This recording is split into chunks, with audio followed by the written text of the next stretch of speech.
The second message of the Blessed Virgin Mary at Garabandal, delivered by St. Michael the Archangel to Conchita on June 18, 1965, stands as a sobering and profound warning for the Church and the world.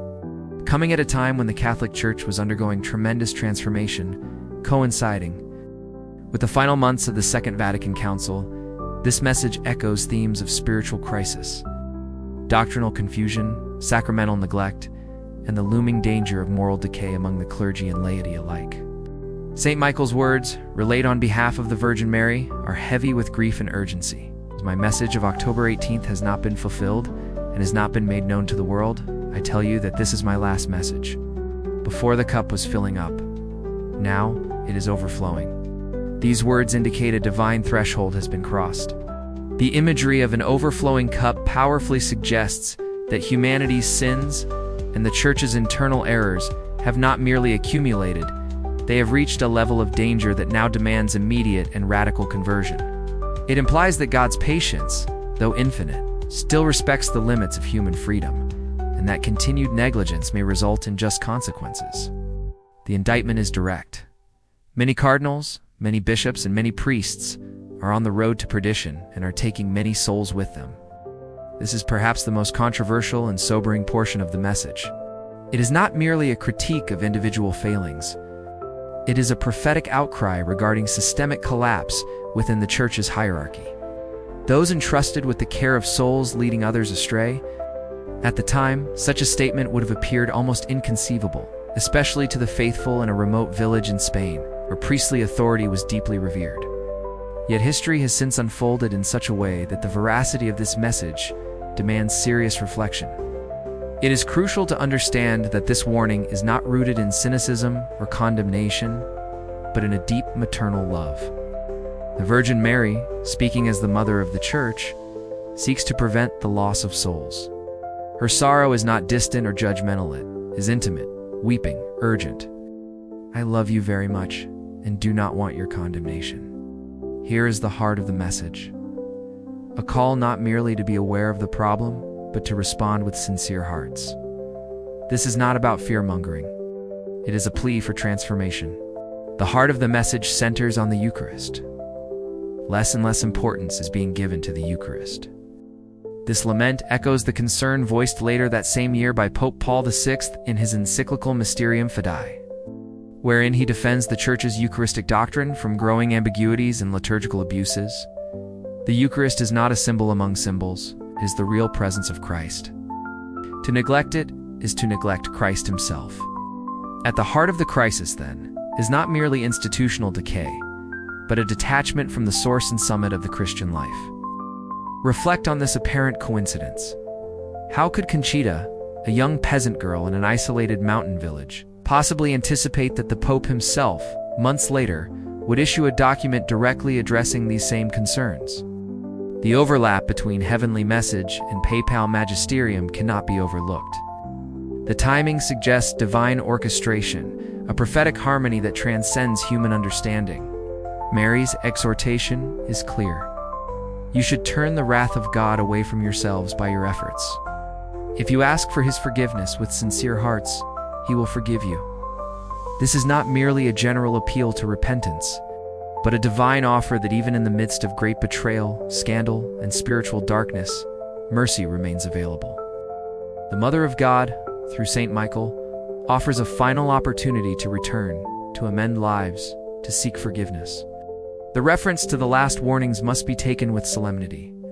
It suggests that we are living in the final stages of a long period of divine patience. It also implies that future interventions may not be messages but events, chastisements or revelations that confirm the truth of what has been spoken. In this light, the message is not only an invitation but a responsibility. The world is being entrusted with a warning, and with it, the choice to act or ignore. How do we apply this message today? How do we reconcile its grave warnings with the hope of the gospel? First, the call to personal holiness is unmistakable. Make more sacrifices. Meditate on the passion of Jesus. Sacrifice in the modern world is often misunderstood or undervalued. But in Catholic theology, sacrifice is redemptive, participatory, and unitive. By uniting our sufferings with Christ's, we partake in the mystery of salvation. Meditating on the Passion is not a morbid exercise, but a reawakening to the cost of our redemption. It recenters our lives around the cross, the only true measure of love. Second, the message challenges us to re-examine our relationship with the Eucharist. Has our reverence waned? Do we approach the altar with awe or with routine? Do we truly believe in the real presence of Jesus in the consecrated host? The decline in Eucharistic belief and practice among Catholics, worldwide statistically verifiable, today lends this portion of the message chilling relevance. The Eucharist must again become the heartbeat of Catholic life, not merely a ritual, but a sacred encounter. Third, we are called to pray with sincerity. Not formulaic repetition, but heartful conversation with God. Prayer must become the engine of our spiritual lives, not an accessory.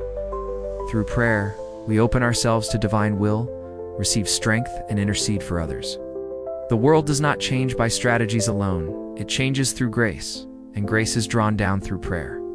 Fourth, we are invited to see the Church's sufferings in a prophetic light.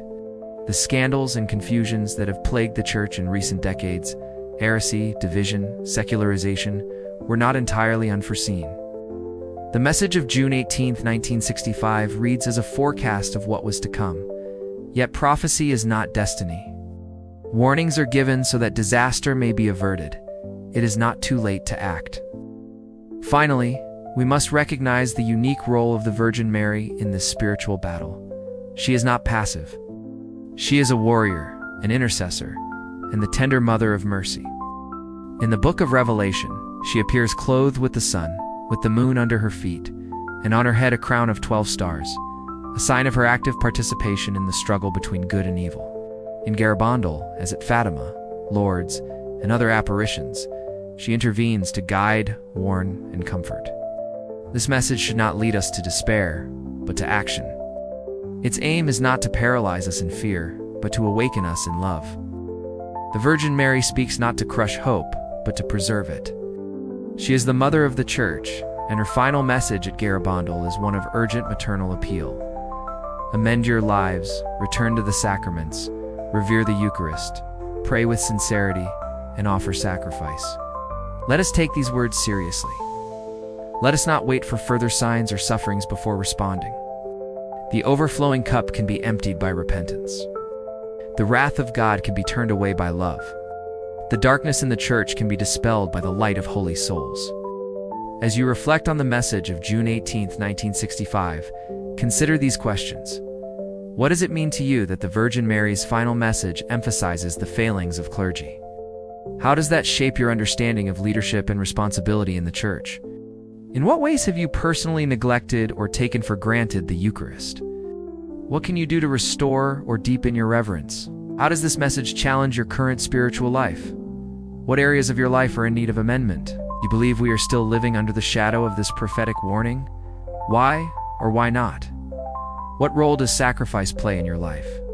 How can meditating on the Passion of Jesus transform your day-to-day living? Finally, what does it mean to live as someone who has received the last warnings? How can you bear witness to others without falling into fear or fanaticism?